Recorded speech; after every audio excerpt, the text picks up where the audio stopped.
But on the contrary, my criticisms and Tikkun magazine's criticisms of Israeli policy flow directly from our commitment to Judaism and our love for the Jewish tradition and our insistence that it be taken seriously, not just as a bunch of empty words, but as a set of principles that we really take seriously and believe in. The Israeli public relations machine knows that if the views and voices of Jews who disagree with its policies were to become public, it would be impossible to maintain the lie that any criticism of Israel is by definition anti-Semitic. In fact, the accusation of anti-Semitism has been Israel's most effective strategy in silencing dissent, and American journalists in particular have been targets of this tactic. Any environment in which a journalist or any person steps forward and starts making serious criticism of Israel, of America's relationship with Israel, the unconditional support for Israel, the failure of any serious pressure to be put upon Israel by the United States to prevent the building of further settlements for Jews and Jews only on Arab land, any suggestion that the war between the Israelis and the Palestinians is a colonial war will be met by a deafening chorus of accusations, slanderous and lying though they are, that the person who brings up that subject is in some form an anti-Semite or a racist. And this remains the constant weapon that is used. The fact that anti-Semitism is alive and well in the world today makes it all the more important to differentiate between real anti-Semitism that needs to be condemned and opposed in its own right, and its misuse as a PR strategy. Trying to scare people into silence by conflating any criticism of Israeli policies with anti-Semitism, in fact, detracts from the very real threat that anti-Semitism does pose. Because there are anti-Semites in the world, there are racists, and if this continued campaign of abuse against decent people, trying to shut them up by falsely accusing them of anti-Semitism continues, the word anti-Semitism will begin to become respectable. And that is a great danger. And then the really bad guys, and they're around, there are people who want to burn synagogues, just like there are people who want to burn mosques. They'll start coming into their own.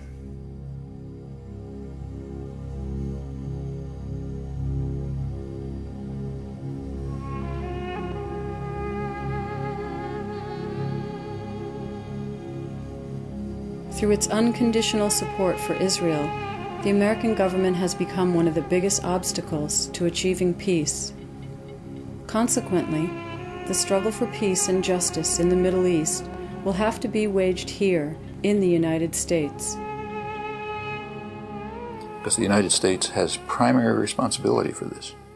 There's nothing either anti-Semitic or being a self-hating Jew in condemning U.S. policies which underlie massive atrocities and have been blocking a peaceful settlement. I've led the world pretty close to war several times, nuclear war.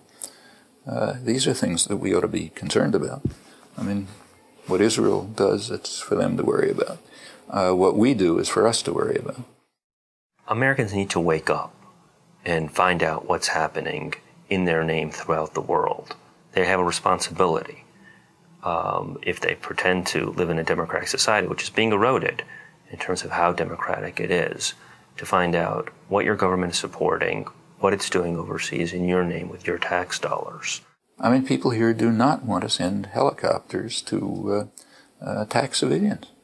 You know, if people know what's going on in the occupied territories, they're not going to want to support it.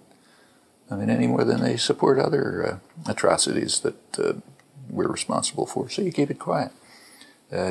Describe it as a defense against terrorism, not as brutal military occupation which is evoking resistance. If U.S. policy shifts, the coverage will shift. The occupation doesn't serve security, and if the American public opinion will come to understand this very truth that we believe in, we hope that the administration, that the president will do whatever he can in order to help to facilitate peace talks which will bring end to the occupation on one hand, safety and security to Israel on the other hand, and decent life for the Palestinians, as he suggested in his speech. He said it very beautifully, but he's doing nothing about it. The only way that Israel will have peace and security is by making peace with our neighbors. The only way that we will have safe Israel is by making a just peace with the Palestinians. Their struggle in many ways is a just struggle. What are they struggling? They're struggling for a state.